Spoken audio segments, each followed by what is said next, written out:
주시고 담임 목사님 말씀 선포하시겠습니다. 할렐루야. 여름이 바짝 다가왔습니다. 일용할 양식을 구하는 것은 배고픈 시절에 우리 살아가는데 첫 문제였습니다. 혹시 배고픈 경험을 해보신, 여기 어르신들은 다 배고픈 경험을 해보셨겠지만 먹기 싫어서 안 먹은 건 말고 배고픈 경험을 해본 것. 다시 묻는다면 밥을 다 차렸는데 밥상 위에서 자기 밥그릇에 밥이 줄어가는 것을 서글픈 눈으로 바라보는 분들, 그런 경험을 해보신 분이 있다면, 또 아이들 밥을 먹는 걸 보고 그 어머니가 밥상머리에서 물끄러미 아이들의 먹는 모습을 보면서 그냥 쳐다만 보고 있는 그런 모습을 본 기억이 있다면 아마 그 아픈 마음은 서글픈 서름, 배고픈 서름이라는 게 얼마나 큰지 모릅니다. 요즘 방송 매체에서 어려운 나라들, 아프리카나 시리아에 있는 아이들이 전쟁으로 인해서 또는 그 나라의 정세로 해서 굶어가는 아이들의 쾌한 눈을 보고 이 아이들을 누가 도와줄 거냐, 이런 광고는 바로 1950년이 지난 다음에 한국 전쟁이 끝난 미국의 무신문과 교회의 게시판에서 깡통을 들고 앉아서 울고 있는 한국의 아이들의 모습이 바로 우리의 모습이었다는 겁니다. 그게 먼 옛날 이야기가 아니라는 건데, 우리는 미국 교회를 가서 그 광고를 지금 다시 우리 눈으로 보면 얼마나 우리는 넉넉하게 살지만 우리의 배고픔을 잊고 살았는가, 그들의 고마움을 잊어버리고 살지 않았나, 그런 생각을 가지고 부끄러움을 갖습니다. 아직까지 수많은 나라의 사람들은 우리나라가 금박 전쟁이 날 나라로 또는 굉장히 못 사는 나라로 생각하는 사람들이 아직도 많이 있습니다. 사람들이 사실 밥을 먹는다고 하는 것이 우리 삶의 기초입니다. 삶의 모든 것이 먹는 것에서 시작됩니다. 그러니까 밥이 우리 삶의 결정권을 쥐고 있습니다. 그런데도 그런 현실을 인정하지 않고 그것은 비천한 사람이나 게으른 사람이나 모든 사람이나 그런 사람에게 배고픔의 문제이지 나와는 상관이 없다라고 초연한 분이 있다면 그분은 하나님의 말씀과는 상관이 없는 분이십니다. 그리고 그분은 배고픈 시절을 잊고 사는 사람들입니다. 예전에 양반들은 배가 고파도 밥을 먹다 냉겨야 되고 물을 마시고도 이를 쑤셔야 한다고 하는 생각을 가지만 사실 농촌에서 쌀 한 톨을 얼마나 소중히 여기는지 모릅니다. 타작마당에서 끝까지 뒷몫을 가려서 그 쌀 한 톨도 양식으로 삼고 밥이 하늘이라고 시기천이라고 믿고 살아왔던 게 얼마 전에 우리들의 모습이었습니다. 논밭에 자라는 양식이 내 한 몸이라고 생각하고 농사를 지었고, 농사를 지어도 지을수록 사실 요즘은 적자인 농촌은 이 세대의 지혜반 경제 구조의 생존을 흔들을 날이 있고, 요즘 신문에 보니까 앞으로 가장 유망한 직종이 뭐냐니까 농업이라. 농업이 앞으로 농업만큼 생명을 하는 항 없을 거다. 뭐 요즘 뭐 과학 문명도 있고 뭐도 있지만 사람의 먹을거리, 그래서 유럽의 독일이나 프랑스나 잘 사는 나라들은 1차 산업에 대해서 얼마나 정부가 요즘 그렇게 경제로 발전, 1차 산업을 얼마나 소중히 여기는지 모른다는 것이죠. 1차 산업, 그건 생명의 먹거리에 대한 관계라고 하는 것입니다. 자, 오늘 본문에 이런 얘기입니다. 예수께서 이런 말씀을 하십니다. 너희 중에 누가 벗이 있는데 왜 밤중에 찾아와? 왜냐하면 이스라엘 사람들은 낮은 뜨거워서 못 걸으니까 밤에 찾아왔는데 그 집에 먹을 거리가 없어요. 그게 굶겨서 재우려니 마음이 아파. 친구에 대한 얘기가 안 해서 옆집에 가서 아이고 여보게 미안하네, 잠자는데 미안한데 우리 집 손님이 왔는데 떡덩이 3개만 좀 구워주게, 빌려주게. 내일 내가 빵을 구워서 갚겠네. 이 사람은 나 이 침대에 누워서 다 자. 지금 문 걸었어. 그래도 이 친구는 체면을 불구하고 문을 두들기면 너의 이웃집이라고 하는 것이 문제가 아니라 시끄러워서라도 내가 잠을 자려면 안 주고는 못 자니까 줄 거다. 이걸 기도에 대한 가르침이에요. 그러면서 너희가 구하고 찾고 두드려라. 그리고 그 사람에게 구하고 찾고 두드리는 사람들의 결과는 가장 좋은 것 성령을 주시겠다. 이렇게 말씀하십니다. 먹고 사는 것 가장 중요하지만 그 중요한 것의 끝에는 가장 좋은 것은 그것도 소중해요. 그러나 너희가 성령을 모시고 사는 일이 소중하다. 또 예수께서는 기도를 하시고 마치되 제자 하나가 우리에게도 기도 좀 가르쳐 주십시오. 그랬더니 세례 요한도 제자들에게 기도를 가르쳐 주었다는데 뭐 세상에 사람들 기도 많습니다. 주문이라는 거 있습니다. 연불이라는 것도 있고 뭐 그거 없는 데가 어디 있습니까? 모든 종파가 자기들의 주문이 다 있죠. 기도가 다 있죠.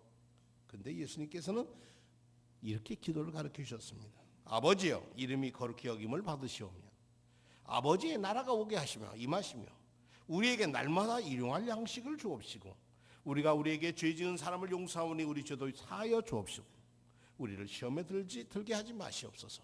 이렇게 기도하라고 가르쳐 주신 거예요.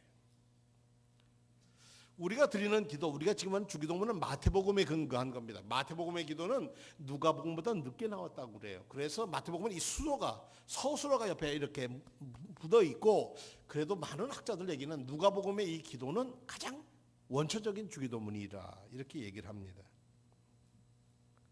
우리가 여기에 주목할 것은 일용할 양식에 대한 문제뿐만 아니라 하나님을 아버지로 또 하나님의 나라가 임하기를 기도한 다음에 그 다음에 두 번째 기도할 것은 그날에 필요한 양식을 달라고 기도해라. 하나님의 이름을 높이는 것 다음에 너희가 필요한 것 양식이야. 그날의 양식이라. 여기 그날 양식이라면 저는 영적인 양식만 생각하는데 예수님은 그렇지 않았어요. 예수님은 그날에 필요한 양식, 먹을거리 그거 구해야 한다. 하나님 나라는 보이지 않지만 보이는 이 나라에서 함께 더불어 잘 살 수 있는 길은 뭐냐면 평화라고 하는 말인데 그거는 골고루 나눠 먹을 때 있다는 거예요. 골을 편자에다 벼화자에다 이쁘자예요. 골고루 양식을 나눠 먹도록 해라. 바꿔 얘기하면 소외된 사람이 없어야 한다. 예수님의 가르침에는 기도는 구체적이고 현실적인 기도입니다. 예수님은 배고픈 것 아시는 분이셨습니다. 그가 갈릴리 나자렛에서 살았거든요. 우리나라가 밥을 3끼 먹은 지가 그렇게 오래되지 않았답니다. 조선시대에서도 전부 다 2끼 먹었다고 그래요. 3끼 먹은 지가 얼마 되지 않는다고 그래요.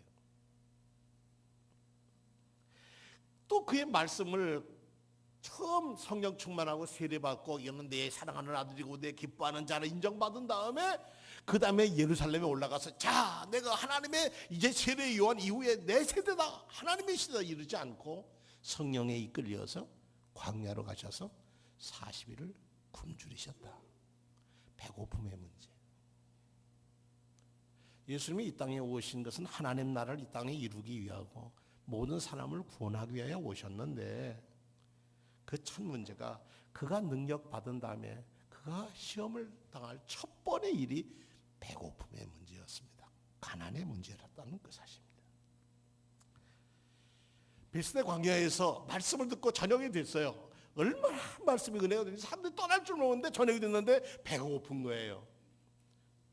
어떻게 해요 주님? 선생님 어떡할까요? 너희가 먹을 걸 주어라. 여기 5,000명 여자와 아이 빼고 5,000명이라고 성경에 써있는 대로 하면 만여 명 이상 되는 사람이 여기 있는데 이 사람들은 우리가 무슨 수로 해다 먹입니까? 너희가 먹을 걸 주라니요. 저희들이 기한 가면 가다가 기절해서 쓰러질까 하니까 먹여서 보내야 돼. 그러니까 안드레가 여기 어떤 아이가 있는데 여기 이거 얼마나 되겠습니까? 아이 도시락인데 보리떡 5개 물고기 2마리입니다. 그것 가져오라. 그러고 그걸 가지고 손에 드시고 감사의 기도를 드리신 다음에 제자들에게 나눠주라. 굶주림의 문제에 예수님은 직접적으로 관계하셨어요. 이렇게 세례를 받으시고 공생애를 시작해도 굶주림의 문제, 제자들에게 말씀을 듣고 온 사람에게도 굶주림의 문제.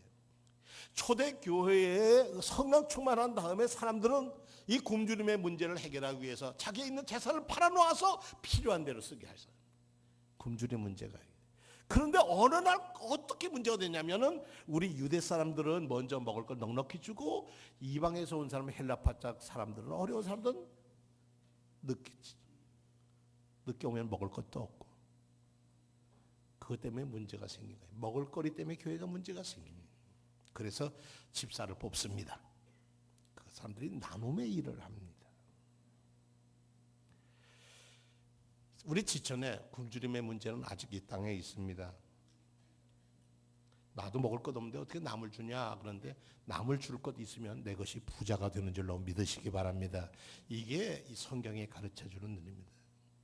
내가 이것 먹고 죽을 것 같은데 당신이 선지자니 보니 멀리 와서 나보다 더 지쳤을 것 같아. 그러니까 내가 이것 먹고 자식하고 이제 끝내려고 그랬는데 이거 당신께 드리겠소 하고 들었더니 하나님이 그 가정 축복하시를 그 가뭄이 끝날 때까지 그 병의 기름과 통의 가루가 마르지 아니하였더라.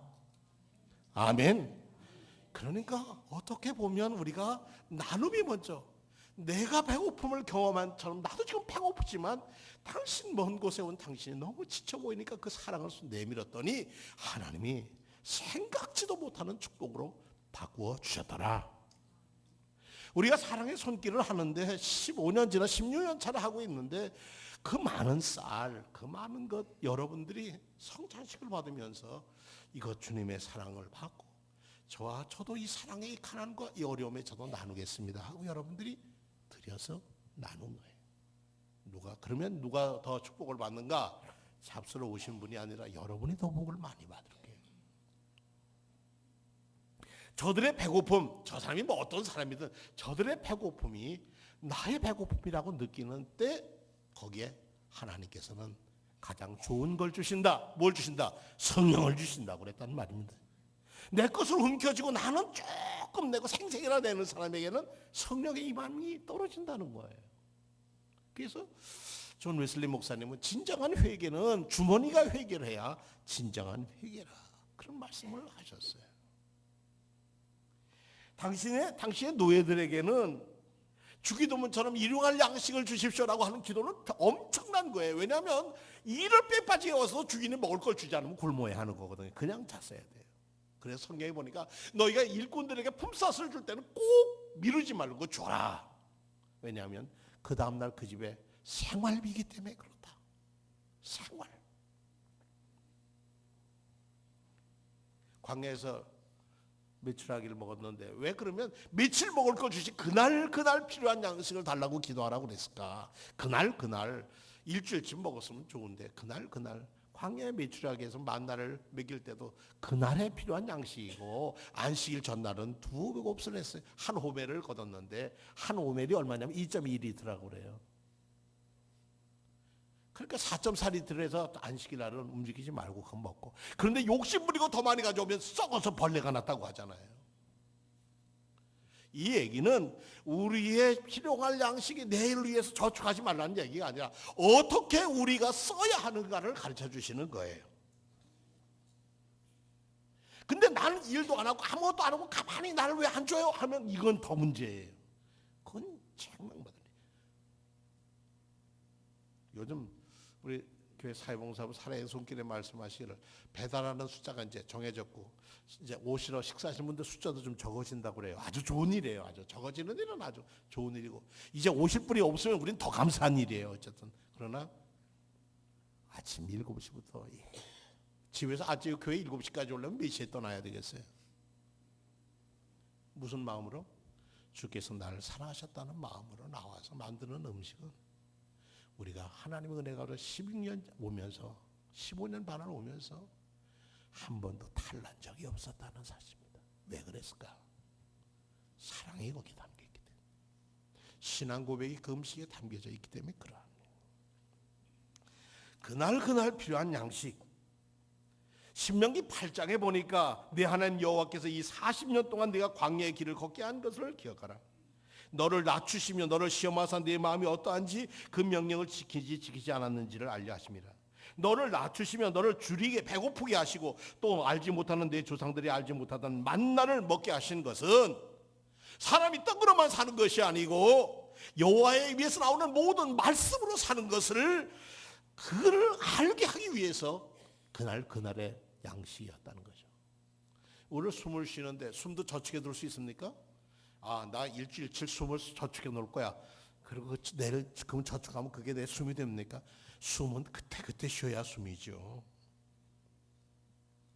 양식만을 저축해 두면 양식이 너가 돼요. 우리를 대신하게 되면 그 양식 때문에 사람이 다치게 됩니다. 그날의 양식을 주시옵소서. 잘 모르지만 우리나라의 창고에 쌀들이 굉장히 많이 있다고 합니다. 근데 저 북녘 사람들은 굶고 있거든요. 선교사가 9명의 아이들을 데리고 오려고 하다가 그 아이들이 다 왔다 생각하는 순간에 잡혀서 다시 같이 않았답니까? 오늘 뉴스를 들으면서 아나운서가 그 아이의 이름을 하나 부르는 거예요. 이 아이들이 어려움없이 살아있기를 희망하는 거죠.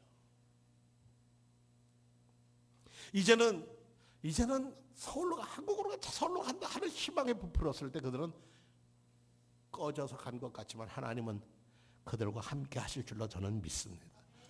다시 잡혀가서 3번 잡혀간 애도 있고, 그런데 이제 가면 더 어려운 게 뭐냐면 그 아이들의 배낭 속에 뭐가 들었느냐? 성경책이 들어있다는 거예요. 그 말씀이 저는 그 아이들을 지켜주리라고 믿습니다. 지금 세계가 난리를 치고 있죠. 자, 일용할 양식이라는 것은 쌀가마 많이 싸놓고, 요즘은 방아도 많이 안 찐대요. 왜냐면 그 방아 쪄놓고 오래되면 쌀이 맛이 없어지니까 그때 방아를 찐다고 합니다. 그러나 그것이 아니라 하루하루 우리는 주의 도우심으로 삽니다라고 하는 고백이 우리를 강건하게 한다는 것입니다. 오늘 여러분이 드리는 성찬 헌금은 바로 여러분의 신앙 고백입니다. 내 이웃의 굶주림에 대해서 나도 살기 어렵고 나도 끼니가 어렵지만 내가 그 아픔에 함께 나눌 때 하나님은 여러분을 축복해 주시는데, 구하고 찾고 두드릴 때 열어 주실 것이고 응답 주실 것이고, 그 응답의 가장 좋은 것 누가복음에서는 성령을 주시겠다고 성경에 기록되어 있습니다. 이건 제 얘기가 아닙니다. 저희가 사랑의 손길 아침에 식사할 때 몸을 풀고 부르는 찬송이 있습니다. 사실 우리 그 찬송을 부르지 않는데 우리 박종철 장로님이 그 찬송을 만들어 놓고 오는 사람들과 다 함께 부릅니다. 주 예수 해변서 떡을 떼사 굶주린 우리를 먹임같이 영생의 양식을 주시옵소서라고 하는 찬송을 부릅니다. 소리 높여서 2절을 부르고 기도하고 교회 표도하고 사랑의 손길 표도하고, 그리고 우리가 아침 식사를 나눕니다. 그렇습니다. 생명의 양식을 나에게 주시옵소서 구하는 사람이 있거든. 내 이웃에 배고픈 사람이 있다는 걸 그덕하고 그들의 사랑의 손길을 내밀 때 하나님은 여러분의 손이, 여러분이 하는 일이, 여러분의 건강이, 여러분의 모든 것이 강건해지고 치유해 주시고 돌봐 주시고 성령께서 여러분을 붙들어 주실 줄로 믿습니다. 하나님 나라가 이 땅에 오기를 기도하라. 그 다음에 필요한 것은 양식이라고 하셨습니다. 프랑스의 성가곡 중에 제일 대표적인 거 1번을 꼽으라 그러면, 그런데 사람마다 다르겠습니다만 프랑스 사람들이 작곡가 중에 세자르 프랑크라는 사람이 있는데 그 사람이 있는 생명의 양식이라는 거예요. 천사의 빵은 사람의 빵이 되고 하늘의 빵이 마지막 우리의 모습일세. 오 놀라우며 주님의 음식이 되며 가난한 이와 종과 그리고 겸손하게, 가난한 이와 종과 그리고 겸손하게 나누세요. 삼위일체신 주님께 청하오니 저희들에게 오시어 당신을 우리가 공경하듯이 당신의 길로 저희가 원한 대로 이끄시듯이 당신에 계신 광명으로 우리로 이끄듯이 천상의 양식을 우리에게 주십시오. 우리는 생명의 양식을 하늘의 만나를 이렇게 부릅니다만 원 번역하면 그런 뜻이랍니다.